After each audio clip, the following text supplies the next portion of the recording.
Yun, no? So, click mo yung thumbnail. Unang-una, hindi siya keyboard. Obvious naman. Bumili tayo ng ng sofa bed. Pero yan. Bili natin is... Yes? Pegs. Bili natin is 12.5. Pero, wait. Unbox na rin natin. Yan, bili natin 12.5. Queen size to. Originally, yun nga, 12.5. Pero, nabili natin yung sale. May discount para bumaba ng 9.8 gano'n eh. Pero plus yung shipping para nasa 10.7 din halos. Pero ang laki. Kaya yung sofa namin. Ito yung queen size. Pero pakita ko muna sa inyo lahat yan. Ito rin natin sa nating keyboard dun. Mga pegs, come on. Hey Google. Come on. Kaya muna tayo. Peggy. Hey Google. Ito ko lang muna sa inyo kung saan natin lalagay. May problema pa nga tayo dahil una di ko pa nalilipat yung lamesa. Ang pagod. Nantok na ako pero kasi kailangan na natin siyang i-set up. Kasi pag hindi natin siya sinet up, hanggang bukas lang yung balik. Kung may mga tupi-tupi yun, hindi na natin mababalik. So kailangan na natin buksan. So ito, dito natin lalagay. Wait. Ayan, ito yung medyo, ayan dyan. Dyan na natin lalagay, pero hindi pa tayo nakapag-ayos. Ito yung mga bago natin yan. Yan. Saka yun. Hingala ko. So, ligpit lang tayo, wait. Ayos natin dyan. Ito lilipat natin. Pero, ayos muna natin. Yan. Hindi natin lalagay. Sakto yan. Kaya lang, yun nga, hindi pa mabubuksan, hindi pa magiging kasi parang papalitan natin ito dun sa isang yun nandun sa kwartong kabila. Ilalagay natin yun doon. Okay, so sila natin i-google turn on set.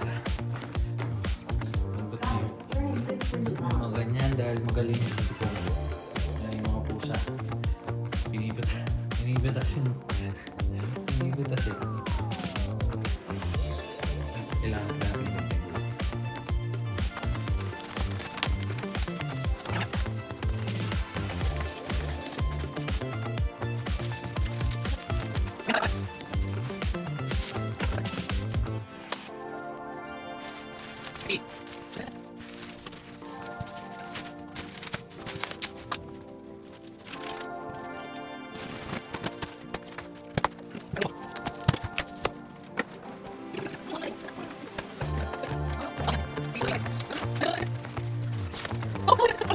okay, so yung mga lumabas na magugulo. Mamaya na nag-ayos pa tayo. Mamaya, tambay kayo dun. Mamaya. Kasi yan. Ito si Mano, kiss si Mano. Kiss. Baho. Si Bona. Kiss.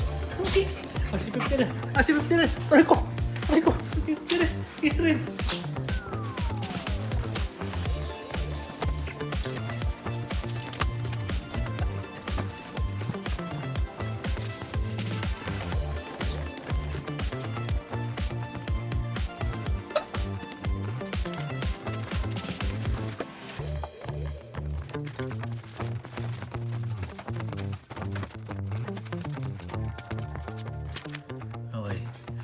Unang-una para natin intindi ito. Voltage 5 na natin sa taas. Sa isa natin akyat. Pero yun yung itsura. So yan yun. Madali lang. Ano ba to? Ito may QR pa dito. Bakit nandito yung video? Tapos dapat magiging ganyan yung itsura niya. Okay, natin isa-isa. Unahin natin to kasi ito yung pinakakailangan nito. Tapos Gedli. Okay. So nakita natin. medyo yung mahirap na part na nagawa, medyo nakalagpas na tayo dun.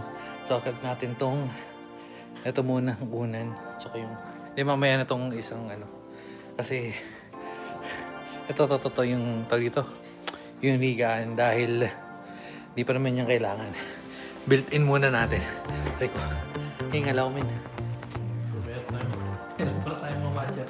Na tayo tumatagal. Pinuulan. Ito, napasok natin. Actually, kasya pala siya dito. Singit. Pero, medyo masikip. Pero, ano ba yun? Ano mo? Mamaya, Yes, let.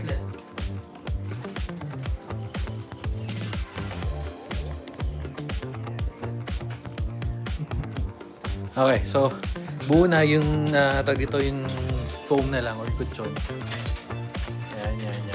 Pero bago natin lagay yan, pakita ko lang muna sa inyo. Unang-una, pag yung gantong queen size, kaya naman ng isang tao kaso abutin kayo ng siyam-siyam. So, recommended dalawa. Siguro kung mas maliit yung sunod-sunod, yung bago mag queen size, baka kaya ng isang tao. Kasi pag ito, medyo mabigat, yung mga parte-parte, tapos pa, yan, pansinin nyo, medyo siksik yung pwesto. So, medyo hirap pag-isa. Pero, yung kahoy kasi nito, ito, wait lang. Yan.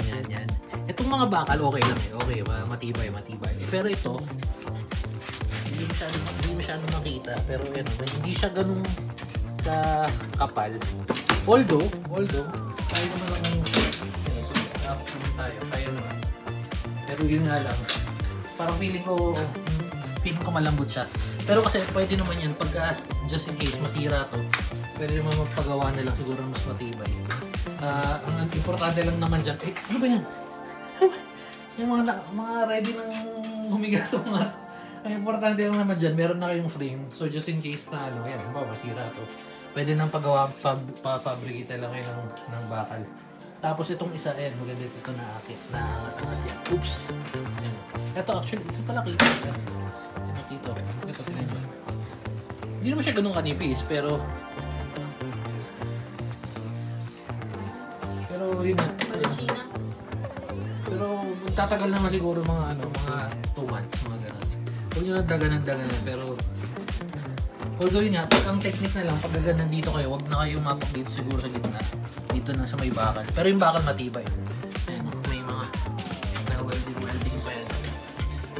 Galing pa nga yata to sa ano nila, yung sa pabrika nila medyo madumi. Dungos ba? Tapos, ang nagpahirap kasi dito, medyo masikip na yung pwesto, yung lugar. Kasi yan. Ito yung hinahanap kanina. Sinasabit lang pala dyan. Pag natupi nyo, ipapaikutin nyo lang yan. Ayan. Iikot lang yan dyan para sumabit. Tapos yung rollers, ayun. Oops, ayun sa ilalim. Tapos yun sa likod, ito wala. Bit na lang naman yan. Actually, madali naman siya ikabit kung medyo maliit lang siya. Kaso pag malaki, yung malaki, maraming ang audience eh. Maraming audience? Ha? Maraming audience? All goods. Lalagyan na natin ng yung foam na lang. Tapos, ayan. Pero pa ito wala nilalagay pa rin yan. Lalagay yan, tawag ito. Kinakabit lang naman yan. Mga 8 pieces yata yun. Tsaka hindi siguro. Ito bakal to. Syempre kung gusto mong palagay ng dyan. Tawag ito. Foam para hindi masakit. Pero ewan ko, okay yan. All goods yan. So, lalagyan na natin yung foam siguro. Wait. Ready na itong mga to. Turn on sala. Okay, so ito yung foam. Bago natin ilagay, unang-una yan. Siyempre, huwag na kayo ma-expect na Eurotex. Pero okay naman yung quality. Hindi siya ganung kakapal, pero pwede na eh. Kasi unang-una kasama yung frame. May frame ka, tapos to. Maganda dun, ganyan, meron ka ng frame na foldable. Tapos pwede mo lang palitan to just in case na kailangan mo. So, nakit na natin to. Pero tatanggalin ko na itong plastic kasi magiging galat pa dun para di ka bitin. Ito naman tatanggalin na namin. Right back. Ito na kayo. Tatanggalin natin plastic. Sakit na. Mga sunod, mga usi rin eh. Sino mga usi? Ha? Parang di na ako mag-workout bukas dahil sobra tayo ng workout for today's video. Okay na. So, pasok. Isa yung mga baby ko. Ano si Letlet? Come on, Letlet. Kasha. Ilang chicho ang kasha dyan? 1, 2, 3. Wala pa. 50. Wala pa siya na 50. So, kasha 6 na chicho.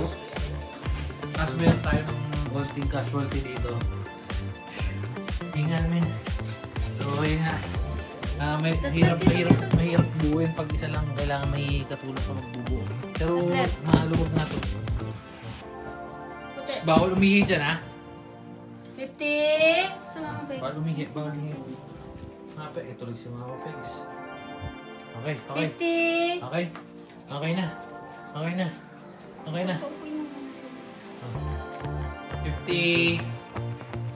Okay na, ito yung last two. Ito.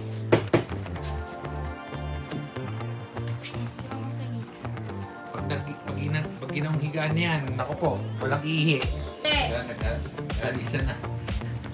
Anyway, so, yun nga, buo na. Nadumihan natin ng balahibo. Pero ayos lang, normal talaga. Maraming balahibo dito. So, ayun yung itsura niya. Medyo, kung napapansin, nakaangat-angat pa to kasi hindi pa nakahulma yung kutsyon. Kasi ito nakaangat. Pero pwede ka naman magpa-customize ng kutsyon, if ever. Pero yun pala yung sasabihin ko, pagka ito, wait. Kasi sinasabi ko, di ba kanina, medyo malambot to. Pero pag naka-apat ng ganyan, dahil may kutsyon, medyo pwede na rin. Tibay na rin. Pwede na, all goods. Yung unang dito yata nila. Yung unang dyan lalagay sa sopa yan. Tapos yung sopa dito. Ay, yung unang dito. As pagbalik ko mamaya, pag bumaba ako, pag akit ko, may ihina. Very good. Very good, very good. Ang bunso kong si Panghe. Tetlet. 50 na mapanghe. Manong. Oh, sige, dahil dyan. Pagod na ako, papalit na rin ako ng damit. Di na kayo naka-aircon dahil ang lamig. Palit damit, tapos aircon, tapos tulugan na. Bye guys, babu.